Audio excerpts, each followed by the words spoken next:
Le site des Menhirs de Monteneuf, il se situe au nord-est du département. C'est un site mégalithique avec des pierres dressées. Il a été redécouvert à la faveur des incendies qu'il y a eu au moment des grandes sécheresses dans les années 70. Aujourd'hui, on a découvert plus de 500 pierres sur 13 hectares. On sait que tout n'est pas découvert. Et petit à petit, comme ça, on continue de mieux en mieux à comprendre aussi le site, son architecture, comment il a été fait. Et progressivement, peut-être aussi pourquoi ces pierres ont été dressées ici et pas ailleurs. Dès la fin des fouilles, en fait, il a été fait le choix de restaurer en redressant un certain nombre de pierres, ce qui donnait finalement le cadre pour pouvoir faire de ce lieu un lieu ouvert au public. Et aujourd'hui, on est vraiment dans un archéosite, c'est-à-dire que tout ce que l'on propose ici est fait en adéquation avec le mobilier archéologique, c'est-à-dire des pierres dressées, et avec la période, le néolithique. Et on tient toujours compte du contexte actuel des recherches archéologiques, c'est-à-dire que ce soit des panneaux, des activités ou des espaces de reconstitution, toute la structure du site et la réflexion du site est menée dans le contexte qui évolue des recherches archéologiques sur le mégalithisme. Alors pour permettre au public de découvrir le site, en fait on a fait le choix d'un mode de découverte assez original et certainement précurseur puisqu'on voit que ça arrive. C'est la découverte sous forme de l'interprétation.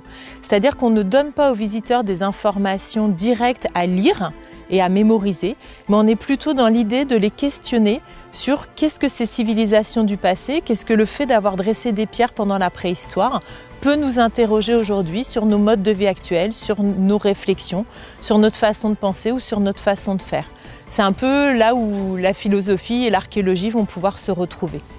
Et ensuite, pour permettre aux visiteurs vraiment de se plonger dans cette atmosphère de la préhistoire, on va vraiment dans des espaces de reconstitution permettre aux visiteurs de se plonger dans l'univers de la préhistoire. Alors de différentes façons, évidemment dans l'univers des bâtisseurs de menhirs, puisqu'il y a un grand chantier néolithique grandeur nature qui va expliquer les différentes étapes du chantier, depuis l'extraction de la pierre jusqu'à son calage, en passant par son déplacement et son dressage, et voir les différentes hypothèses qui ont cours aujourd'hui dans la recherche archéologique. Il y a aussi tout un aspect sur la vie quotidienne à travers la reconstitution d'une maison néolithique pour comprendre pourquoi ces peuples se sont sédentarisés, dans quels habitats ils vivaient et qu'ils vivaient finalement dans des habitats très proches des nôtres, même si ce sont des maisons de terre et de paille et de bois.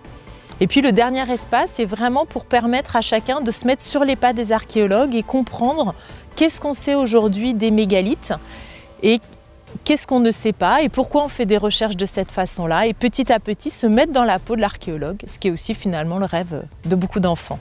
Alors à l'association, en fait, on a la chance de pouvoir gérer conjointement les deux patrimoines, le patrimoine archéologique avec les pierres dressées et le patrimoine naturel avec les landes.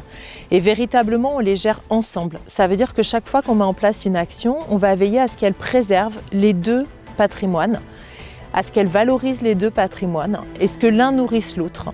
Ça veut dire que dès qu'on va mettre une action, par exemple de restauration de la lande, on va préalablement cartographier où se trouvent les blocs et mettre en place des plans de préservation pour qu'on ne puisse pas toucher aux pierres dressées.